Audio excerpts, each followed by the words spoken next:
पुष्पेंद्र जी, आखिर पीठ में छुरा मारने वाला जो डरपोक होता है, कायर होता है, ये उसकी कायरता लगातार जारी है, ये एक कारण है। और क्या क्या कारणों पर आप नजर डालेंगे?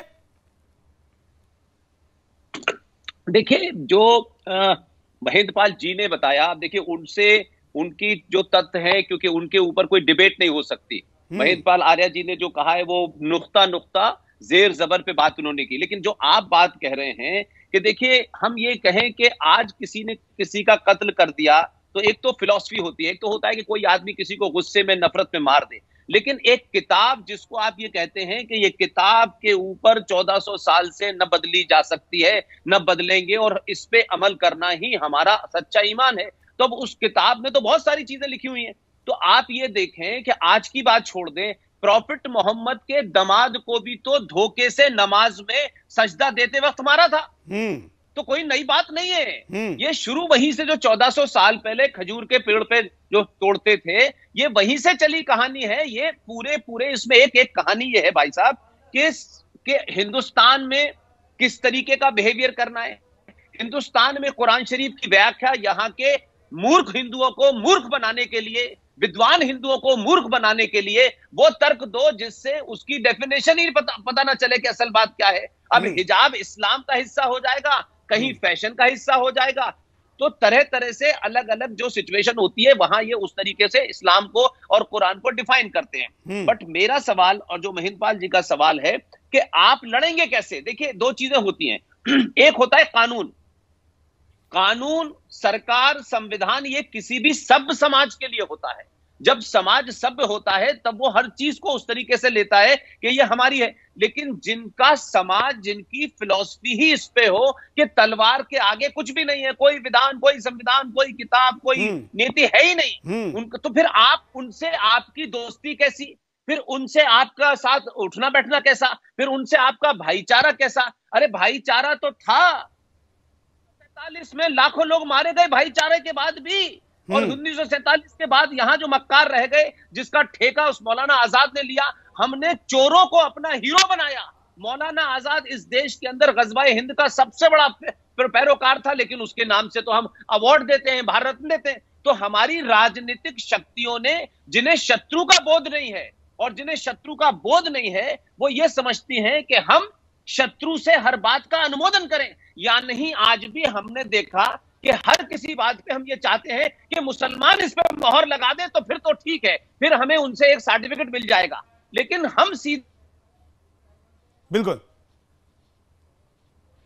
आप सुप्रीम कोर्ट को देखिए, सुप्रीम कोर्ट में एक हिजाब के ऊपर किसी हाई कोर्ट में हिजाब ने कहा कि कुरान शरीफ को लाओ, लेकिन यही इलाहाबाद जो भी हाई कोर्ट है, इसने नहीं पूछा कि इसी कुरान में 24 आयतों का जिक्र बार बार किया, और 1986 के अंदर जस्टिस लोहात ने कहा कि जब तक ये आयतें रहेंगी दुनिया के किसी कोने में पीस नहीं हो सकती, क्योंकि ये अपने न मानने वालों को मारते हैं। तो हमारे यहाँ की कोर्ट ने उसको कुरान शरीफ को तब नहीं मंगाया, लेकिन हिजाब पे फौरन मंगा लिया। ये भी हमारी अदालतों का पाखंड है कि वो सबरीमला पे प्रोएक्टिव हो जाते हैं, लेकिन 24 आयतों पे उनकी जान निकल जाती है। वो हिंदुत्व की परिभाषा देते हैं, लेकिन इस्लाम की परिभाषा नहीं देते। वो हिजाब के ऊपर कुरान शरीफ को मंगाते हैं, तो पूरी व्यवस्था को पंगु बना दिया है। और तलवार के जोर पे इस देश के अंदर कोई कोर्ट, कोई कचहरी काम ही नहीं कर पा रही है। इसलिए हम ये चाहते हैं कि किसी तरीके से बस वो मान जाएं, और हिंदुओं के जो ठेकेदार हैं वो भी हमको तरह तरह के पाठ पढ़ाते रहते हैं कि अब तो हिजाब जो है हमारी संस्कृति का हिस्सा है, इस पे विरोध नहीं करना चाहिए।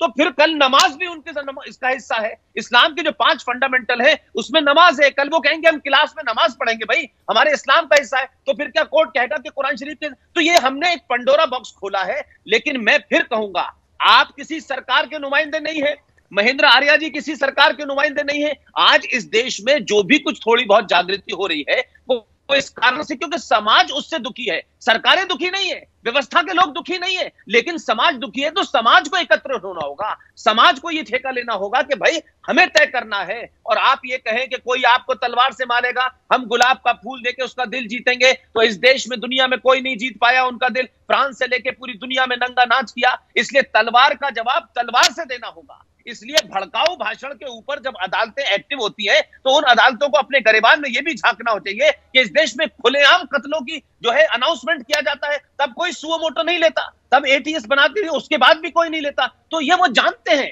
कि उस जोर से सरकारें और सत्ताएं व्यवस्थाएं इस देश की नहीं चलती। इसलिए इस देश में एक जज ये कह देता है कि तू उसे गोली मार देता, तेरा भाई मुसलमान यहां बैठा है, मैं तुम्हें देख लेता। तो हम कहां कहां लड़ेंगे भाई? इसलिए मैं बार बार कह रहा हूं और महेंद्रपाल जी की बात को मैं आगे बढ़ाता हूं, समाज की सामूहिक शक्ति ही, सनातनी हिंदू समाज की सामूहिक शक्ति ही इनको रोक सकती है। इस व्यवस्था में कुछ भी दम नहीं है, क्योंकि ये व्यवस्था खोखली हो चुकी है। हम सिर्फ डे टू डे बेसिस पे जी रहे हैं। आज चौहान के को मारेंगे, कल किसी को मारेंगे, कल इसी को मारेंगे, और ये सिलसिला लगातार चल रहा है पूरे देश में। ऐसा नहीं है कहीं रुका है, सब जगह चल रहा है।